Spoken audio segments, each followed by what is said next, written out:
One of the most important facets of the films and the shows we watch are the characters. While I'd say most understand the importance of getting this right, it can be somewhat understated at times how crucial this is to making a product work. The ideal character could have many personas or personalities to represent, depending on where they fit in the story, sympathetic, perhaps comedic, and ideally engaging in most cases. And all of this comes down to how the character is written and portrayed on screen. Based on a performance alone, a single character, a side character even, has the ability to elevate a film or rise above it. In the world of animation, this precedent is ever so prevalent, as these characters are built to stand the test of time all over the globe, and at times for those four-quadrant productions for all ages. Some characters like the Mickey Mouse crew, Looney Tunes, and Tom and Jerry have been reinterpreted and reimagined so many times since the 20th century, with other traits like character design also being important, though that may see constant change as well. Classic animated characters sometimes need these rebrands to fit more with a modern audience, though that's mainly coming from the higher-ups. Some movie characters that only make one to a couple appearances have still been able to stand the test of time, even years after initial release. Pixar has always been able to make characters that so easily resonate with audiences, as seen through their protagonists, antagonists, and side characters, and I love taking a deeper dive into what makes them stand out so much. The character I'd like to look at here today, and what I can only hope becomes an exploratory series with more installments on my channel, is Joe Gardner from Pixar's Soul. Coming from an era where directors were telling much more personal stories, Soul had the opportunity to represent both Pete Docter and co-director Kemp Powers. And when listening to interviews and commentary, you can see where this character became who he is. But first, let's talk about the film itself. I'm going to preface this with a spoiler warning. You've probably seen the movie if you even clicked on this video, but if not, go watch it. It's a great film. Releasing in 2020 after some delays due to the ongoing pandemic, Soul finally released on Christmas Day, and we were taken on a journey from New York City, home of the Yankees, to the U Seminar, which exists outside of time and space as we know it, as middle school band teacher Joe Gardner finally gets his big break after chasing his dream for his whole life, though he meets his unexpected demise. After a mix-up on his way to the great beyond, Joe finds himself mentoring 22, an unborn soul who has yet to find her spark after centuries at the U Seminar. There's another little mix-up, and a whole lot of life is lived, to put it shortly. As audience members, we immediately gravitate towards Joe's character. He's that favorite teacher you may have had in school that has a lot of passion for what he does, but doesn't mind if you just kind of hang out for the class period. It's made clear that what he does is music, and not so much the teaching, though other motivators in his life, his mother specifically, are pushing him to make the full-time commitment to teaching, but he dreams of playing with the greats. We get to see a dream of his become a reality thanks to one of his old students, but also just the musician he is and the character he embodies, you could say. After it goes well, really well, and everything starts to go his way, it suddenly falls apart as he falls. Pixar loves to do a rug pull towards the end of the movie, a last act twist if you will, typically to see how our characters have grown. In this case, however, this is just the movie getting started. It's honestly kind of unprecedented to have something like this happen in an all-ages film. I guess it's questionable if he technically died at this point, but it's devastating to see nonetheless. It's kind of like seeing Lightning McQueen winning the Piston Cup in the beginning of Cars and crashing immediately after. We see our main character tries to fight for his life back, unlike that of the other souls, which is understandable for his situation, and we root for him. We're along for the fight. Through this, he's taken to this brand new world in which he's totally out of his element. He jumps at his first chance to make it back, and that's really most of what we get to see from him up at the U Seminar until 22 is introduced, and a mirror is shown on his character. After finagling himself into the role of mentor and the Bjorn Bjorgensten facade gets lifted in the Hall of U, we see a full breakdown as to what kind of life he led. This is one of those great show-don't-tell type moments we get to see when music, specifically jazz, started becoming a driving force in his life. Alongside some fun childhood memories, though, he's confronted with an unfortunate truth that a lot of his later life could be summed up with rejection. And we see so many gigs turned away from him, as well as some moments of lonesome. Joe outright stating "my life was meaningless" does so much for the scene here, especially as we see this arrangement was curated by him, and he can't find too many positives in his own life.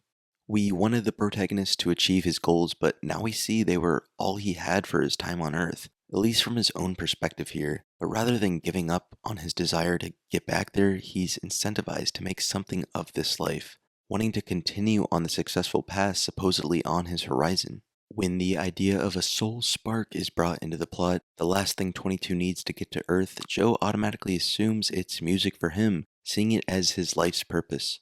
The initial conceptualization of the film, as Pete Docter states, comes from his personal exploration of the spark, as the film puts it, with Docter telling the story of how he always knew he wanted to work in animation since he was a young kid. He had worked in the field since he was a teenager, and obviously being in the position he is now, he found great success, and in his eyes, Inside Out was amongst the most success you could see working in animation. He talks about the reception, the money it brought in, and the awards. He wasn't sure when it was all said and done, does he just do it again? There's a scene later in the film that mimics this sort of creative dilemma, which I'll talk about more in a bit. It seems as though Docter saw his career and creative pursuits as always needing to improve. While Joe is in a little bit of a different situation, professionally speaking, you could really grasp how a more self-fulfilling variation of a life purpose may take shape. Also, I'll add that I'm surprised Pete hadn't felt this way professionally until Inside Out, looking at his storied career. With the looming threat of the great beyond over Joe pushing him to find a way back to Earth, and eventually coming to the conclusion he would receive 22's Earth Pass, which at the time is mutually beneficial to both of their timely conditions, we've now set in motion their big swindle. And though they move away from it rather quickly, as she can't find that spark and they fall into Earth and all, it does still find a way back in the final act and creates the bond between these characters in the beginning of their friendship. To this point, Joe has certainly become an engaging character to the audience, and many can relate to what he represents and appreciate the ambitions on display, though it isn't until the next component, the meat of the film, where Joe gets antsy and falls back to Earth, accidentally taking 22 on the ride, that he really gets to grow. This allows Joe to have a second, all-new type of out-of-body experience, this time reflecting as someone lives life as him and he lives one as a cat. To be honest, I wasn't sure about this as a choice for the film at first. It was teased as a plot point in the official trailer, which came out just a few months before Soul was initially supposed to come out. But now being a few years out from release, I think it was a great idea and was able to be done in a smart and unique way. A major aspect of Joe, beyond being a musician, is he is a teacher, and based on Curly, who we see as a grown man, he's been teaching for quite some time. Within Pixar, typically the occupation or even whatever species the main character is doesn't have much bearing on the actual human story being told. For example, the cooking in Ratatouille, while obviously integral to the plot, can be interpreted and retrofitted into many different means of expression. Same thing goes for racing in cars and superhero work in The Incredibles. It goes on and on. Soul has the same idea as Joe's passion for music. His spark can be looked at in any form of artistic expression, any sort of hobby or career, as the film shows off in The Zone, though it also has this underlying theme of mentorship, which works even more as Joe's an educator, a reluctant one at that. Joe joins a pantheon of respected individuals who have attempted to mentor 22. While he's able to guide her a tad bit in the youth seminar, we see it most successfully when they fall into their earthly bodies. As Mr. Mittens, he still wants to ensure his body is taken care of and gets where it needs to go, so he teaches an unborn soul how to navigate a fully grown human body, showing how to walk and making sure she isn't hurting his fingers or getting too hungry. It's his body, which is why he cares to be extra attentive, so this isn't exactly the most selfless deed, though throughout these experiences he does, perhaps indirectly, teach her many of the intricacies of life. When Joe tries to take care of everything, however, he ends up messing up, which ends up becoming a trend, not trusting 22's understanding of life, and they end up needing to go to the barber shop in one of the most important scenes of the film for a few reasons. From a story perspective, this is where Joe's sort of tunnel vision starts to break, as 22 contradicts Joe's persona, and those around him are infatuated. He learns more about the people who have seemingly been in his life for a good amount of time.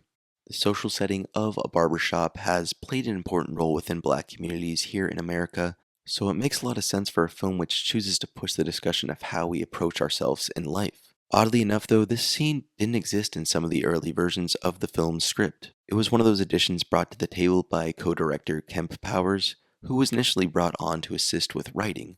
So now let me take a moment to appreciate his contribution to the film. It's not often that outsiders make their way into Pixar since they have such a tight-knit creative team and a working system. We see new faces enter through working on writing, though it was kind of unprecedented for the director's chair, in Powers' case. Only Brad Bird really gets this treatment now, and that's because he was with the company in the 2000s, though I wish they'd utilize outside voices a bit more, and through that co-director's chair is a great idea in my opinion. Kemp didn't have a deep history in animation or even filmmaking, as his career started in journalism, which, as we can tell, moved over to creative writing where he is now. You could even say his occupational history alone relates to Joe Gardner's vocation in a way, though he's also a black man from New York and was the same age as the character when he was brought onto the film. A major goal of Powers when he started contributing to the film was to have Joe exist in these authentic black spaces, because as he says, there wasn't much to his character in these first drafts, and that might have been because in some earlier versions he was a white man. Eventually, after settling on Joe being black, Kemp, along with the cultural trusts which they developed for the film, were able to add to scenes like this, helping Joe to feel more real and authentic, as well as the world he lives in too. And with the scenes like the barbershop, we see different walks of life for Joe to bounce off of. To this point, he's been hyper-fixated on the one thing he loved. He's avoided making meaningful connections really outside of his mother, it seems, up until he meets 22, though it's clear he's made a lasting impact on certain students, so it's valuable to see him in these social environments that he's likely been going to for over a decade. Joe isn't necessarily socially inept, though up until the events of his accident, it seems as though he's not really confrontational, and certainly not self-confrontational, as the latter is kind of the point of the movie by the final act. This has all led to him having a more narrow look at life, which in turn extends to his teachings to 22, who at first didn't want to live and is now making meaningful connections and embracing the small things, while Joe, who desperately wanted to get a second chance, which he feels he earned, seems to take them for granted. When his suit rips and he needs help from his mother, the woman who we see is the most important person in his life and whose opinion is valued so highly in his brain, Joe has no wishes of saying what's been on his chest for years. But when 22 slips up, essentially forcing him to follow suit, we get an incredibly poignant conversation that is heightened by another factor I've yet to mention to this point, Jamie Foxx's incredible performance. Jamie Foxx is an incredible actor specializing in dramas where he's an Academy Award-winning performer, as well as comedies, as he's done the likes of sitcoms and stand-up. So naturally he lends his voice quite well to the medium of animation, so it's surprising he hadn't had any major roles beyond one in the Rio movies, I suppose. This scene feels so raw, and the vocal work by Fox and Felicia Rashad is all so powerful. And of everything within the outside world for Joe, the film was building to this interaction the most. We, as the audience, love seeing Joe being true to himself in this scene, and Libba reciprocating the gesture by giving Ray's suit is very touching. Now, all he has to do is get back in his body, as this new look is essentially symbolic of the new man that the forces in his life are pushing for, so this dream can be lived to the fullest. As everything starts to come together for Joe with his personal and professional life now existing in harmony, his understandings of a life's purpose only become further misguided as he dismisses 22's thoughts on her time on Earth. Though as the both of them are sent back to the U seminar because they broke the laws of space and time and all that, and they see the initial plan of Joe taking the Earth Pass is now achievable, he enlists a compelling case why it's rightfully his. We want to see Joe play at this big gig and see his dream come true, so it's hard for the audience not to get behind him here. We've been on his side. We've seen this in a lot of other Pixar movies where in the third act our protagonist will kind of go against their moral compass. This scene here just balances a shift in motivations for 22's character as well, to the point where there's no real win-win scenario. As 22 honors their deal and Joe makes his leap towards Earth, it's intentionally not satisfying. We have some more of the film to get through to make sense of this, however. We see his newfound perception of the spark bring out a higher confidence when he confronts Dorothea Williams, he was born to play after all, and they end up putting on a great show. Thunderous applause, and even a professional like Williams says you don't get many like that, but we can tell for Joe it felt like something was missing. This conversation is the one I can imagine when Pete Docter didn't really know where to go from that universal acclaim he received from Inside Out. With Soul and his continued work at Pixar, it's clear he decided to tell more stories, but for Joe, maybe it wasn't enough. Dorothea gives him that story about the fish looking for the ocean, which can really be interpreted a different way each time you watch the movie or just the scene. But by the end of it, he just kind of knows this is where he is, and it's the same as where he was, despite going on this otherworldly astral journey just to get to this very moment. All the animation done for the facial expressions for Joe in the sequence is top notch. They're really able to convey so much. I especially love that shot of him on the subway. It really matches the sorrowful energy they're going for. The following scene, the epiphany, is the first time Joe is able to reflect on the insanity that has unfolded in his life over the last, we'll say, 24 hours. Memories of what 22 did in his body, interjected by some pivotal moments of life and youth, as well as what he himself would have said is just regular old living, nothing feeling out of place, all standing out as reasons to appreciate this life he has. Seeing him embrace that memory of eating the pecan pie by himself, which earlier on was approached with lonesome, was a nice touch in all of this. At this point, maybe Joe thinks this is the end of the road for him since he attempts to go back, knowing the mistakes he made with 22. It's a lot darker when you think about it that way, but we do know there were multiple variations of that ending.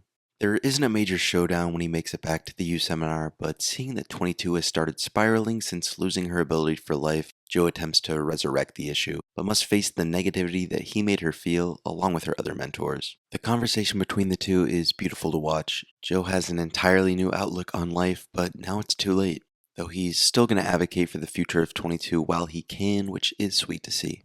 And luckily, the Jerrys, the omnipotent beings that they are, appreciated what he was able to do. He was granted a second chance, a real one this time, which, as he states, he will live every minute of. A beautiful ending to his character's journey. It's a little open-ended, but I'm sure most gather that he's going back to teaching, considering he's got his teaching attire on again. Though he seems ready to embrace the minutiae of life in a brand new way this time, especially as he knows that a life's purpose isn't so defined in the way he'd believed. Throughout the video, I've mentioned a lot of, I guess you could call them personality flaws of Joe that were on full display, which in no way downgrades the notion of a perfectly written protagonist. I feel as though animated films have loved making their protagonist the perfect outline for moral good for the longest time. Joe is a good man, but he can be reactionary, express greed, and just plain emote in real ways. It's all nice to see. Soul speaks on very modern sensibilities. We do often get consumed by all of our various entanglements, from work to school to leisure, and just like many of us, Joe got caught up in it. But through his eyes and experience, the audience can very easily take away an enriched view of so many overlooked things in their own life. The journey this film takes its characters on is so very Pixar, and with its setting, it's able to feel so very modern. Animation studios typically like to steer clear of adult leads to cater to younger audiences, but these kinds of stories are thankfully able to be told still, though they are fewer and far between.